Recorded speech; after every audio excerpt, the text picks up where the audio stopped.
사랑하는 성도 여러분, 9월 15일 목요일 새벽 만나에 오신 것을 주님의 이름으로 환영하고 축복합니다.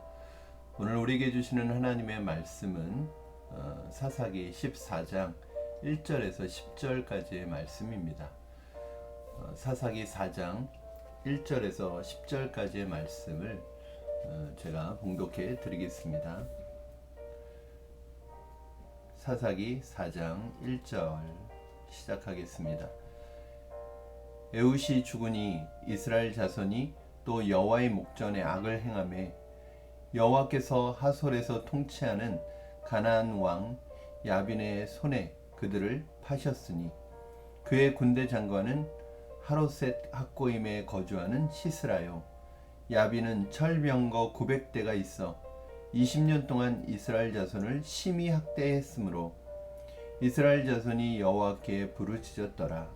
그때에 라피도스의 아내 여선지자 드보라가 이스라엘의 사사가 되었는데 그는 에브라임 산지 라마와 베델 사이 드보라의 종려나무 아래에 거주하였고 이스라엘 자손은 그에게 나아가 재판을 받더라. 드보라가 사람을 보내어 아비노함의 아들 바락을 납달리 게데스에서 불러다가 그에게 이르되 이스라엘의 하나님 여호와께서 이같이 명령하지 아니하셨느냐? 너는 납달리 자손과 스불론 자손 10,000명을 거느리고 다볼산으로 가라. 내가 야빈의 군대 장관 히스라와 그의 병거들과 그의 무리를 기송강으로 이끌어 내게 이르게 하고 그를 내 손에 넘겨주리라 하셨느니라. 바락이 그에게 이르되 만일 당신이 나와 함께 가면 내가 가려니와 만일 당신이 나와 함께 가지 아니하면 나도 가지 아니하겠노라 하니 이르되 내가 반드시 너와 함께 가리라. 그러나 내가 이번에 가는 길에서는 영광을 얻지 못하리니 이는 여호와께서 시스라를 여인의 손에 파실 것임이니라 하고 드보라가 일어나 바락과 함께 게데스로 가니라.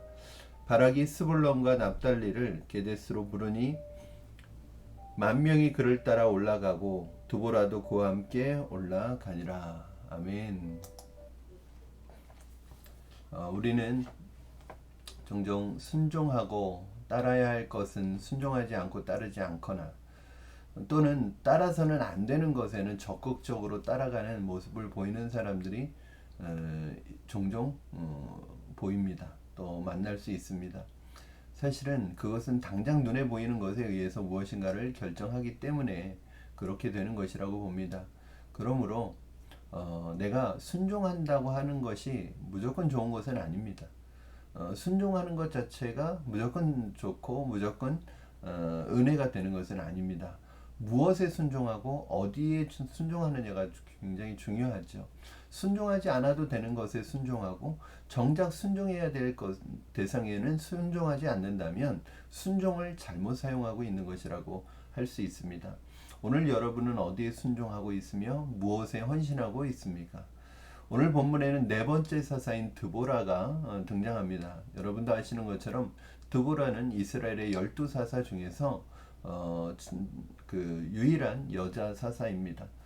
에훗이 죽은 후에 이스라엘 백성들은 또 여지없이 하나님을 떠나서 하나님의 목전에서 죄를 범하였습니다. 아마도 이스라엘 백성들이 이렇게 반복적으로 죄를 범하는 그 죄의 내용은 아마 두 가지일 것이라고 생각이 됩니다. 하나는 우상 숭배의 죄이고 또 그 우상 숭배 중에 일어나는 음란의 죄라고 볼 수 있습니다. 이 두 가지는 어쩌면 세상의 문화 속에서 가장 강력하게 우리를 유혹하는 유혹일 수도 있습니다. 사람들에게 쉽게 다가갈 수 있는 거죠. 우상을 숭배하고 음란한 것을 즐기도록 만드는 것, 이것은 사람들에게 있어서 가장 사람들의 근본적인 육체적 욕구와 영적인 욕구를 채우는 그러한 문화였던 것이고 이것이 가나안의 문화였습니다. 하나님을 떠나서 여지없이 그 죄에 다시 빠지게 되었습니다. 이때 하나님께서는 드보라를 통해서 사사를 일으키시는 배경 속에서 특별히 가나안에 있는 하솔 왕 야빈을 일으켜서 그를 통해서 그의 군대 장관인 시스라와 함께 이스라엘을 박해하고 이스라엘을 핍박하기 시작합니다. 그래서 이스라엘이 심히 학대를 당하는데 20년 동안 학대를 당합니다. 점점 이 학대당하는 시간도 길어지는 것 같아요. 처음에는 8년, 그 다음에 18년, 그 다음에 20년. 이스라엘은 그 고통 속에서, 그 압제 속에서 다시 하나님께 부르짖습니다. 하나님께 부르짖으니까 하나님께서 그때 이스라엘을 구원할 구원자를 세우시는데 바로 그 사사가 드보라라는 여 선지자였습니다. 이러한 상황 속에서 하나님은 드보라를 세우신 것입니다. 사실 그 굉장히 놀라운 일이죠. 남존여비 사상이 굉장히 강력하던 시대에 여자는 숫자에도 넣지 않고 여자는 지도자로서의 어떤 권위를 부여하지 않던 시대에 여사사인 드보라가 세워졌다는 것은 굉장히 시사하는 바가 크죠. 첫 번째는 무엇이냐면 바로 하나님께서는 어떤 그러한 차별, 남자냐 여자냐 어떤 위치나 지위나 어떤 위치를 가지고 사람을 사용하시는 게 아니라 하나님이 쓰시고자 하시면 하나님은 그가 여자일지라도 차별 없이 그를 하나님의 일에 사용하신다는 것을 오늘 보여주고 있습니다. 사실은 또 한편으로는 얼마나 그 시대에 쓸만한 남자가 없는지를 보여주는 단면이기도 합니다. 나중에 오늘 큰 일을 행하는, 오늘 본문 말씀은 나오지 않지만 내일 본문 말씀에 나오는 이 야일이라는 이 여인은 정말 시스라를 죽이는데 큰 역할을 하는 여인으로 등장합니다. 사실은 사사시대에 있어서 여인천하라고 볼 수 있죠.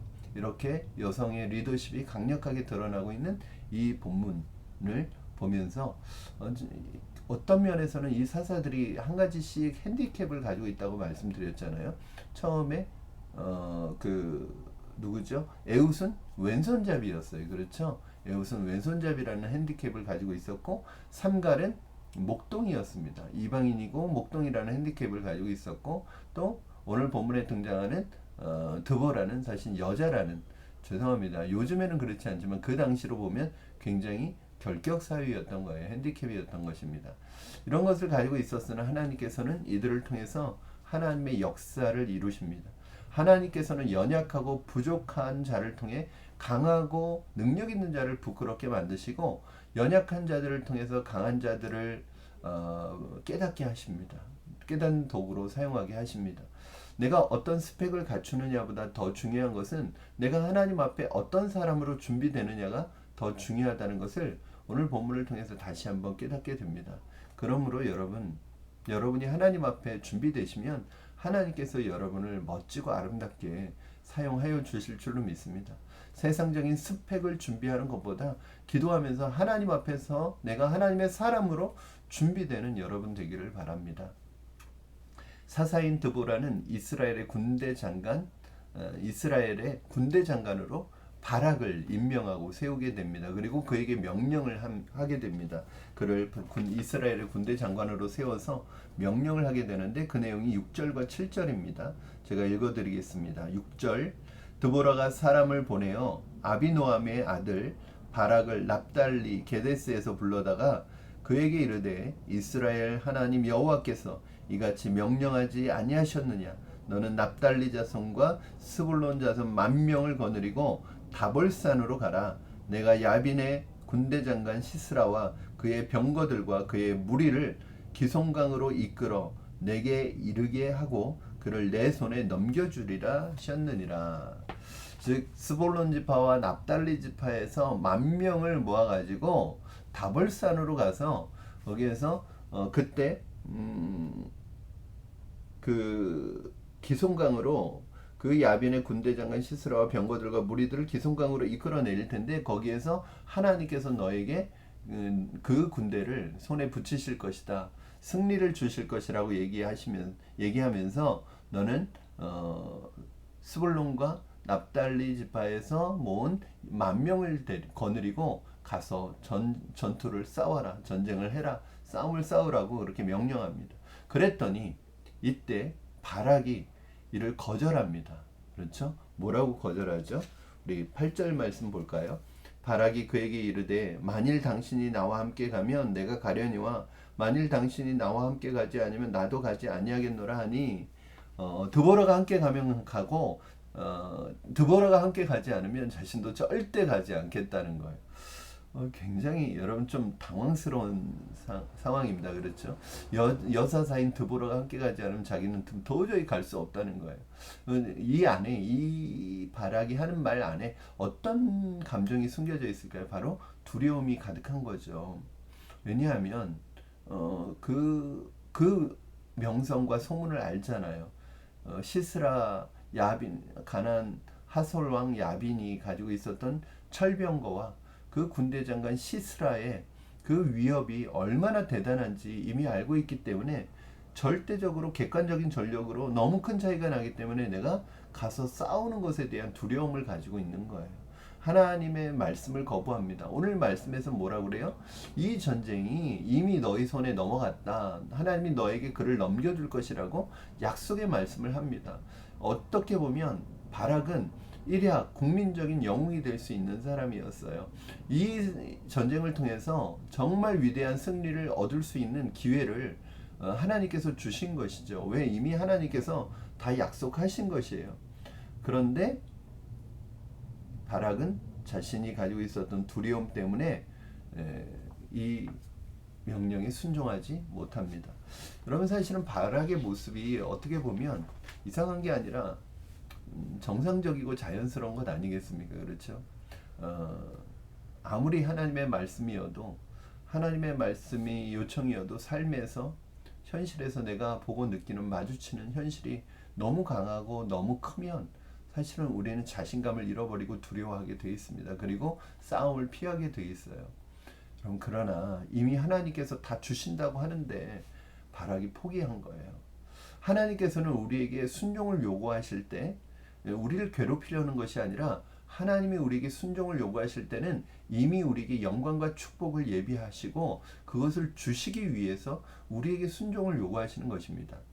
여러분, 순종하면 하나님께서 행하시고 이루시는 것이죠.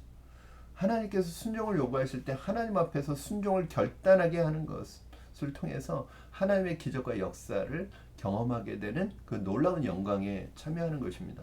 사실은요, 하나님께서는 굳이 인간의 도움이 필요하지 않아요.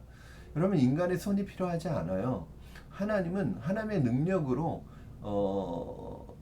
그 외적 그 이방 민족을, 그리고 이스라엘 압제하는 대적을 물리칠 수 있으세요. 하나님은 하늘에서 벼락이 내리게 해서 그들을 물리칠 수 있을 거예요. 그런데 왜 하나님께서는 굳이 이 사람의 손길을 통해서 일을 하게 하실까요? 그것은 바로 하나님이 우리를 사랑하시기 때문입니다. 하나님이 직접 하실 수 있지만 사람의 손을 통해서 이 일을 함으로 말미암아 하나님의 기적과 역사를 직접 경험해 보도록 하기 위한 하나님의 배려이죠. 축복과 영광을 누리게 하시려는 하나님의 마음이시죠. 그런데 때로는 우리는 하나님이 우리에게 주시려고, 축복하시려고, 영광을 주시려고 우리에게 말씀하실 때 우리는 하나님의 그 마음을 읽지 못하고 순종하지 못할 때가 많아요. 사랑하는 여러분, 하나님의 말씀이 여러분에게 왔을 때 순종하시기 바랍니다.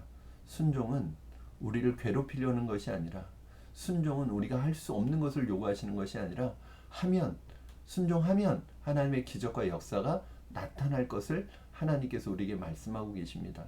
오늘 본문에 보니까 저는 그런 생각이 들어요. 천국은 침노하는 자의 것이구나. 하나님의 말씀 앞에서 머뭇거리면 그 영광과 축복은 순종하는 누군가에게 가겠구나. 하나님은 내가 필요해서 부르시는 것이 아니라 나를 축복하시려고 부르시는구나. 그러므로 하나님이 나를 부르셔서 나에게 말씀하실 때 그 말씀에 순종하는 것이 나에게 축복이고 나의 영광이구나. 내가 하지 않으면 하나님, 사람이 없어서 그 일을 못하지 않으십니다. 하나님은 사람이 없다고 하지 못하시지 않습니다. 하나님은 돌들이라도 들어서 사용하십니다.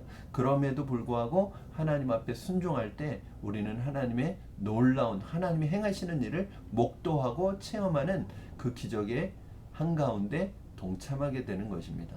사랑하는 성도 여러분, 우리에게 은혜와 축복의 기회를 찾아올 때, 우리에게 은혜와 축복의 기회가 찾아오고 하나님 영광스러운 하나님의 능력의 기회가 찾아올 때 순종하심으로 그 영광과 축복을 누리시는 저와 여러분 되시기를 주님의 이름으로 축원합니다. 우리 한번 따라해 보실까요? 순종은 축복입니다. 순종하는 자에게 영광을 주십니다. 그렇습니다. 여러분, 영광은 순종하는 자가 차지하게 되어 있습니다. 순종이 축복입니다. 기도하겠습니다. 살아계신 하나님 아버지, 오늘 발악의 모습 속에서 우리의 모습을 봅니다. 하나님이 이미 승리와 축복과 영광을 준비하시고 우리를 그 축복의 현장 속에 동참시키시려고 우리에게 요구하시는데도 불구하고 우리는 그 이면에 있는 하나님의 축복과 은혜를 모르고 보지 못하고 오히려 눈앞에 보이는 현실에 압도당해 아무것도 하지 못하는 연약한 모습을 주님 고백합니다. 하나님께서 말씀하신다면 내가 보기에 어렵고 불가능할지라도 믿음으로 순종할 수 있게 하시고 순종을 통해서 하나님이 우리의 삶의 우리의 현장 속에 우리의 삶 속에 역사하시고 능력으로 나타나는 것을 경험하게 하여 주시옵소서. 살아계신 하나님 아버지, 오늘 하나님 나의 연약함을 통해서 일하실 하나님을 기대합니다. 하나님이 함께 하시면 사람이 함께하는 것보다 더 능한 승리를 이루고 더 아름답게 일어설 줄로 믿습니다. 오늘 바락이 드보라를 의지해서 가는 것이 아니라 하나님을 의지해서 갔더라면 그 모든 전쟁의 승리의 영광이 바락의 것이 될 테인데 바락이 순종하지 않으니 그 순종이 그 영광이 다른 사람에게 넘어갔습니다. 하나님, 천국은 침노하는 자의 것이라고 했습니다. 우리에게 주시는 축복과 은혜를 누리게 하시고 빼앗기지 않게 하여 주시옵소서. 감사하며 예수님의 이름으로 기도합니다. 아멘. 사랑하는 성도 여러분, 오늘 하루도 은혜 가운데 하나님이 여러분에게 예비하신 축복을 누리시기를 바랍니다. 무엇보다도 우리 하나님께서 여러분과 동행하시는 것을 믿으시기 바랍니다. 하나님이 함께 가시면, 하나님이 함께 하시면 그 어떤 사람이 함께하는 것보다 능력이 나타날 줄로 믿습니다. 이제 한 주간도 반 정도밖에 남지 않았습니다. 여러분, 오늘 하루도 말씀의 은혜와 동행하시고 말씀이 여러분의 삶의 현실이 되는 은혜와 축복을 누리게 되시기를 주님의 이름으로 축원합니다. 내일 또 금요일 새벽 만날 시간에 또 말씀으로 찾아뵙도록 하겠습니다. 사랑하고 축복합니다, 여러분.